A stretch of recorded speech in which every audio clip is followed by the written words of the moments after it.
ഏവർക്കും നമസ്കാരം. ശുഭകരമാകട്ടെ, ദിനം സന്തോഷകരമാവട്ടെ, സൗഖ്യകരമാകട്ടെ, അനുഭവങ്ങളും അനുഭൂതികളും നമ്മെ എവരെയും നയിക്കുമാറാകട്ടെ. ഉപവാസത്തിന്റെ ഒരു പരമ്പരയിലാണ് നമ്മളിപ്പോ. ശർമിളയും ഗാന്ധിജിയും ഒക്കെ പശ്ചാത്തലമായ പോസ്റ്ററുകളിലൂടെ നമ്മളിന്ന് കണ്ടത്. ഇന്ന് നമ്മൾ കാണുന്നത് അന്നാ ഹസാരയുടെ ഉപവാസത്തിന്റെ പശ്ചാത്തലത്തിലാണ്.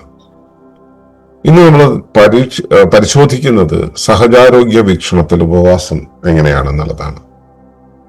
അത് ഇന്നലെ നമ്മൾ സംസാരിച്ച ബയോളജിക്കൽ ആയിട്ടുള്ള ഒരു സമീപനത്തിന്, അതായത് ബയോളജിക്കലി, കെമിക്കലി ആൻഡ് മെക്കാനിക്കലി നമ്മൾ എങ്ങനെയാണ് കരുതുന്നത്, മെറ്റീരിയൽ എങ്ങനെയാണ് കരുതുന്നത്, അതിന് പകരം അതിന്റെ ഹോളിസ്റ്റിക് ആയിട്ടുള്ള ഒരു സമീപനമാണ് നാച്ചുറൽ ഹൈജീൻ വെച്ച് പുലർത്തുന്നത്. അപ്പൊ അത് പ്രകാരം പറയുന്നത് എങ്ങനെയാണ്? Natural hygiene fasting conserves energy and enables the body to heal. ഉപവാസത്തിന്റെ സഹജാരോഗ്യ വീക്ഷണം.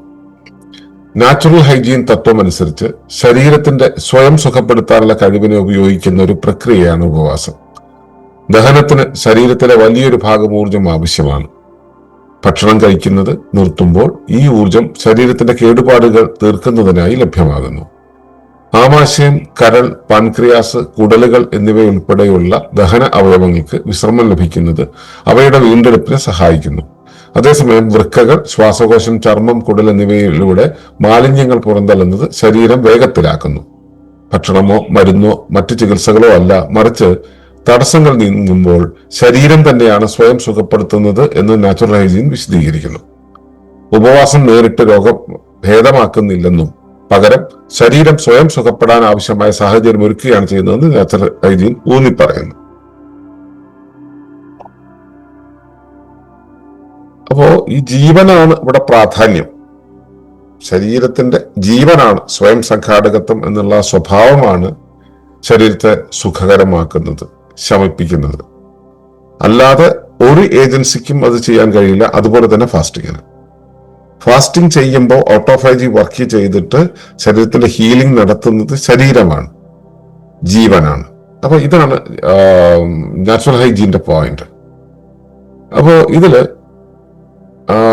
ശരീരത്തിന് സ്വയം സുഖപ്പെടുത്താനുള്ള കഴിവുണ്ടല്ലോ, അതിനെ ഉപയോഗിക്കലാണ് ഉപവാസം. ശരീരത്തിന് സ്വയം സുഖപ്പെടുത്താനുള്ള കഴിവിനെ ആണ് നമ്മൾ ജീവൻ എന്ന് പറയുന്നത്. ജീവനെ തന്നെയാണ് പല പേരുകളിൽ ജീവൻ, ശിവം എന്നൊക്കെ നമ്മൾ വിളിക്കുന്നത്. അതിനോട് ചേർന്നിരിക്കുക എന്നുള്ളതാണ് ഉപവാസം എന്ന് പറയുന്നത്. ജീവനോട് ചേർന്നിരിക്കുക എന്നുള്ളത്, അത് കുറച്ചുകൂടെ ആത്മീയമായി പറഞ്ഞാല് ഈശ്വരനോട് ചേർന്നിരിക്കുക, ഈശ്വരന്റെ ശേഷിയോട് ചേർന്നിരിക്കുക എന്നൊക്കെ നമുക്ക് പറയാം.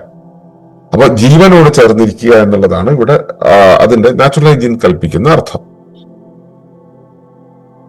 അപ്പൊ ഇവിടെ നമുക്ക് വരുന്ന ഒരു പ്രധാന കൺഫ്യൂഷൻ വരാൻ സാധ്യതയുള്ള ഒരു കാര്യം പറയുന്നത്, പൊതുസമൂഹം മനസ്സിലാക്കുന്നത് ഭക്ഷണം കഴിക്കുന്നത് ഊർജത്തിന് വേണ്ടിയാണ്. അപ്പൊ ഭക്ഷണം കഴിക്കുമ്പോൾ നമുക്ക് ഒരുപാട് ഊർജം കിട്ടും എന്നുള്ള ഒരു ധാരണയുണ്ട്. ഭക്ഷണത്തിലൂടെ നമുക്ക് ഊർജം ലഭിക്കുന്നില്ല എന്ന് പറയുന്നില്ല, ലഭിക്കുന്നുണ്ട്. പക്ഷെ ഭക്ഷണത്തിലൂടെ ഊർജത്തിന്റെ ഒരു കാരിയർ ലഭിക്കുന്നു എന്നുള്ളതല്ല. ഊർജം യഥാർത്ഥത്തിൽ നമുക്ക് ലഭിക്കുന്നത് അയോണൈസ്ഡ് ഓക്സിജനിൽ കൂടെയാണ്. അപ്പോ ഈ ഭക്ഷണം അകത്തേക്ക് ചെന്ന് കഴിഞ്ഞാൽ അത് ഏറ്റവും കൂടുതൽ ചിലവാക്കപ്പെടുന്നത് ദഹനത്തിന് വേണ്ടിയിട്ടാണ്. അപ്പോ ശരീരത്തിന്റെ ഊർജത്തിന്റെ വലിയൊരു ഭാഗം ദഹനത്തിന് വേണ്ടി തന്നെ ഉപയോഗിക്കുന്നു. ഭക്ഷണം കഴിക്കുന്നത് നിർത്തുന്ന സമയത്ത് ഇവിടെയാണ് മാറ്റമുണ്ടാകുന്നത്. ഈ ഭക്ഷണം ദഹിപ്പിക്കാൻ ഉപയോഗിക്കുന്ന ഊർജം വഴിതിരിച്ച് അത് ശരീരത്തിന്റെ കേടുപാടുകൾ തീർക്കുന്നതിനായിട്ട് ലഭ്യമാകുന്നു, അവൈലബിൾ ആകുന്നു എന്നുള്ളതാണ് കാര്യം. അപ്പൊ ഇങ്ങനെ അവൈലബിൾ ആവുന്ന സമയത്ത് നമ്മുടെ പല അവയവങ്ങൾ, അതായത് ആമാശയം, കരള്, പാൻക്രിയാസ്, കുടലുകൾ ഇന്നുള്ള അവയവങ്ങൾക്കെല്ലാം വിശ്രമം ലഭിക്കുന്നത് രണ്ട് കാര്യങ്ങൾ. ഒന്ന്, ഊർജത്തിന്റെ ലാഭം, ഊർജ മിച്ചം എന്ന് പറയുന്നത്. രണ്ട്, അവയുടെ കേടുപാടുകൾ നന്നാക്കാനായിട്ട്, അവയെ വീണ്ടെടുക്കാനായിട്ട് ഈ ഉപവാസം സഹായിക്കും. ഇപ്പൊ നമുക്കൊരു വയറിന് അസ്വസ്ഥത വന്നിട്ടുണ്ടെങ്കിൽ നമ്മൾ ഭക്ഷണം കഴിക്കാതിരുന്ന് കുറച്ചു നേരം കഴിയുമ്പോൾ അതങ്ങ് ശരിയാവും. അതങ്ങനെ ശരിയാവുമെന്ന് വെച്ചാൽ അത് അങ്ങ് ശരിയായി പോയി എന്നുള്ളതല്ല. ആ റെസ്റ്റ് കിട്ടുന്ന സമയത്ത് ശരീരം അതിന്റെ റെസിലിയൻസ് എന്നുള്ള തത്വം ഉപയോഗിക്കുന്നു എന്നുള്ളതാണ്. പുനഃസ്ഥാപന ശേഷി ഉപയോഗിക്കുന്നു. പഴയ രീതിയിൽ എന്താണോ ഉണ്ടായിരുന്നത് അല്ലെങ്കിൽ ഏത് രീതിയിലാണോ ആയിരിക്കേണ്ടത് ആ രീതിയിലേക്ക് കൊണ്ടുപോകുന്നു എന്നുള്ളതാണ് നടക്കുന്നത്. അപ്പോ ഉപവാസ സമയത്ത് ദഹന അവയവങ്ങള് അവയ്ക്ക് വിശ്രമം ലഭിക്കുന്നു, അതുകൊണ്ട് അവ വീണ്ടെടുക്കുന്നു. മാത്രമല്ല ഊർജ്ജമെച്ചം ഉണ്ടാകുന്നുണ്ട്. അതേസമയം വൃക്കകൾ, ശ്വാസകോശം, ചർമ്മം, കുടൽ എന്നിവയിലൂടെ മാലിന്യങ്ങൾ പുറന്തള്ളുന്നത് ശരീരം വേഗത്തിലാക്കുന്നു. കാരണം എന്താ, ഇവിടെ ഊർജ്ജമിച്ചമുണ്ട്. ആ ഊർജ്ജം ഉപയോഗിച്ചിട്ട് ശരീരത്തിന്റെ വിസർജനാവയവങ്ങളായിട്ടുള്ള വൃക്ക, ശ്വാസകോശം, ചർമ്മം എന്നിവയിലൂടെ, കുടൽ എന്നിവയിലൂടെ മാലിന്യങ്ങൾ പുറന്തള്ളുന്നതിന്റെ സ്പീഡ് കൂട്ടും. നേരത്തെയും പോയിക്കൊണ്ടിരിക്കുന്നുണ്ട്, പക്ഷെ ഈ സമയത്ത് സ്പീഡ് കൂട്ടും. അത് ശ്വാസത്തിലൂടെ പോലും ഉച്ഛ്വാസവായുവിലൂടെ പോലും ഈ പുറന്തള്ളൽ നിരന്തരം നടന്നുകൊണ്ടിരിക്കും. അതിലൂടെയാണ് ഏറ്റവും കൂടുതൽ വിസർജനം നടക്കുക. അതിനുശേഷമാണ് മലവും മൂത്രവും ഒക്കെ വരുന്നത്. ഏറ്റവും കൂടുതൽ വിസർജനം നടക്കുന്നത് ശ്വാസകോശത്തിലൂടെയാണ്. അതുകൊണ്ടാണ് ഉപവസിക്കുന്ന ആളുകളുടെ അടുത്ത് പോകുന്ന സമയത്ത് ശ്വാസകോശത്തിൽ നിന്നും വളരെ രൂക്ഷമായിട്ടുള്ള ഗന്ധം വരുന്നത്. ഇപ്പോ നമ്മുടെ കൂട്ടത്തിലുള്ള പല ആളുകളും ഇടനേരത്ത് ഭക്ഷണം കഴിക്കാത്തവരാണ്. ഇപ്പൊ പൊന്നിയെ പോലുള്ള ആളുകളെല്ലാം തന്നെ ഒരിക്കൽ ഭക്ഷണം കഴിച്ചു കഴിഞ്ഞാൽ പിന്നെ അടുത്ത തവണ തീരുമാനം എടുത്തിട്ടുള്ള സമയം അത് 10 മണിക്കൂറോ 16 മണിക്കൂറോ ഒക്കെ കഴിഞ്ഞിട്ടേ ഭക്ഷണം കഴിക്കുള്ളൂ. അപ്പൊ അത്രയും നേരം ഗ്യാപ്പ് വരുന്ന സമയത്ത് ശരീരത്തിന്റെ ഓട്ടോഫേജി വർക്ക് ചെയ്യുന്ന സമയത്ത് ഉപവാസം എന്നുള്ള ഒരു മോഡിലേക്ക് ശരീരം മാറും. ആ സമയത്ത് ശരീരത്തിൽ ഏറ്റവും കൂടുതൽ ഗന്ധം വെളിയിലേക്ക് പോകുന്നത്, ശരീരത്തിന്റെ വിസർജനം നടക്കുന്നത് ശ്വാസകോശത്തിലൂടെയാണ്. അപ്പൊ ശ്വാസകോശം ശരീരത്തിൽ കിടക്കുന്ന ഡെഡ് സെൽസിനെ എല്ലാം വെളിത്തള്ളും. ആ വെളിത്തള്ളാനായിട്ടുള്ള ശ്രമം നടന്നുകൊണ്ടിരിക്കുന്ന സമയത്ത് അടുത്ത് ചെന്ന് കഴിഞ്ഞാൽ നല്ല സ്മെല്ലായിരിക്കും. അത് ഈ പ്രകൃതി ജീവനക്കാരായിട്ടുള്ള പല ആളുകളുടെയും അടുത്ത് ചെല്ലുന്ന സമയത്ത് അവർ ഭക്ഷണം കഴിക്കുന്നതിന് തൊട്ട് മുമ്പ് ചെന്നിട്ടുണ്ടെങ്കിൽ, ഭക്ഷണം കഴിക്കേണ്ട സമയമൊക്കെ ആയിട്ടുണ്ടെന്നുണ്ടെങ്കിൽ അവരിൽ നിന്നും ഈ സ്മെല്ല് വരുന്നത് അതുകൊണ്ടാണ്. പിന്നെ ഈ ശരീരത്തില് ഈ ഒരു ഹീലിംഗ് നടത്തുന്നത്, ഉപവസിക്കുന്ന സമയത്ത് ഹീലിംഗ് നടത്തുന്നത് സാധാരണ രീതിയിൽ മരുന്നുകൾ അല്ല. നമുക്കറിയാം, മരുന്നുകൾക്ക് ഹീൽ ചെയ്യാൻ കഴിയില്ല. മരുന്നുകളുടെ സാന്നിധ്യത്തിൽ മരുന്നിനെ ഒഴിവാക്കാനായിട്ട് ശരീരം കാണിക്കുന്ന ചില സർക്കസുകളുണ്ട്. ആ സർക്കസിന്റെ ഭാഗമായിട്ട് നിലവിലുള്ള രോഗം മാറിപ്പോകുന്നു എന്നുള്ളതാണ് മരുന്നുകൾ കഴിക്കുമ്പോൾ ഉണ്ടാകുന്നത്. നമ്മൾ അറിയാം, നമ്മൾ പഠിച്ചതാണ്.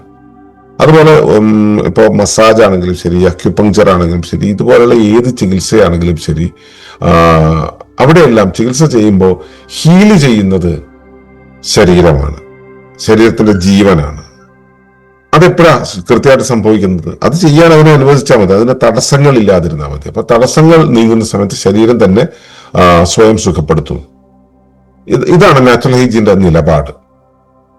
അപ്പോ ഉപവാസം എന്നുള്ളത് കൊണ്ട് ശരീരത്തിന് പ്രവർത്തിക്കാൻ സമയം കിട്ടുന്നു, അവസരം കിട്ടുന്നു, സ്പേസ് കിട്ടുന്നു എന്നുള്ളതാണ്.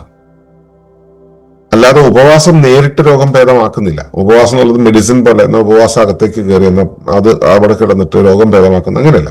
ഉപവാസം നേരിട്ട് രോഗം ഭേദമാക്കുന്നില്ല. പകരം ശരീരം സുഖപ്പെടാൻ ആവശ്യമായ സാഹചര്യം ഒരുക്കുക എന്നുള്ള പരിപാടിയാണ് ചെയ്യുന്നത്. ആ ഒരു എൻവയോൺമെന്റ് ഒരുക്കുന്ന സമയത്ത് ശരീരം സ്വാഭാവികമായിട്ട് പ്രവർത്തിച്ചു പോകുന്നു.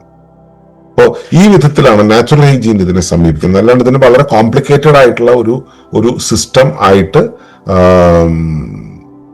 നാച്ചുറൽ ഹൈജീൻ അതിനെ വിശദീകരിക്കുന്നില്ല. കാരണം അങ്ങനെ ഒരു വിശദീകരണം കിട്ടിയിട്ട് കാര്യമില്ല. നമ്മൾ ഒരുപാട് കെമിക്കൽ കോമ്പോസിഷൻസിന്റെ പേരും അവയുടെ കൺവേർഷൻ റേറ്റും ഒക്കെ അറിഞ്ഞിട്ട് കാര്യമില്ല. ഫാസ്റ്റ് ചെയ്യുന്ന സമയത്ത് ഭക്ഷണം ദഹിക്കാനായിട്ടുള്ള ഊർജം മിച്ചമാകുന്നു. ആ ഊർജ്ജം ഉപയോഗിച്ചിട്ട് ശരീരത്തിന്റെ ശുദ്ധീകരണ പ്രക്രിയകൾ നടത്തുന്നു, ശരീരത്തിന്റെ പുനഃസ്ഥാപന പ്രക്രിയകൾ നടത്തുന്നു. ഇതിന് വെളിയിലൊരു ഏജൻസിക്കും ചെയ്യാൻ കഴിയില്ല, ഉപവാസത്തിന് പോലും കഴിയില്ല. ഉപവസിക്കുന്ന സമയത്ത് തടസ്സങ്ങൾ നീങ്ങുമ്പോൾ ശരീരമാണ് ഈ പണി ചെയ്യുന്നത്. ഇതത്ര ലളിത സാധാരണമായ ഒരു യുക്തിയാണിത്. ലളിതമായിട്ടുള്ള വിശദീകരണമാണ്, ലളിതമായ തത്വശാസ്ത്രമാണ്. ഈ തത്വശാസ്ത്രം തന്നെയാണ് നാച്ചുറൽ ഹൈജീൻ എന്നുള്ള സിസ്റ്റത്തിന്റെ അകക്കാമ്പ് എന്ന് പറയുന്നത്. അപ്പോ ഉപവാസം എന്നുള്ളതിനെ നാച്ചുറൽ ഹൈജീൻ കാണുന്ന രീതി മനസ്സിലാക്കുക. നിങ്ങൾ ഉപവസിക്കുന്ന സമയത്ത് നേരത്തെ പറഞ്ഞ സിംറ്റംസ് എന്തൊക്കെയാണ് വന്നിട്ടുള്ളത് എന്നുള്ളതൊന്നും നിരീക്ഷിക്കുക. ഉപവാസത്തിന്റെ തുടർന്നുള്ള പാഠങ്ങളിൽ നാളെ മുതൽ പോകാം. അതുവരേക്കും നന്ദി, നമസ്കാരം. തുടർന്ന് കാണുന്നതിന് മുമ്പായി ഈ വിഷയം ഇഷ്ടമായെങ്കിൽ ഒന്ന് ലൈക്ക് ചെയ്യുക, കമന്റ് ചെയ്യുക, ഷെയർ ചെയ്യുക. നിങ്ങൾ പ്രകൃതിയെ ഇഷ്ടപ്പെടുന്നുവെങ്കിൽ ഈ ചാനൽ ഒന്ന് സബ്സ്ക്രൈബ് ചെയ്യുക.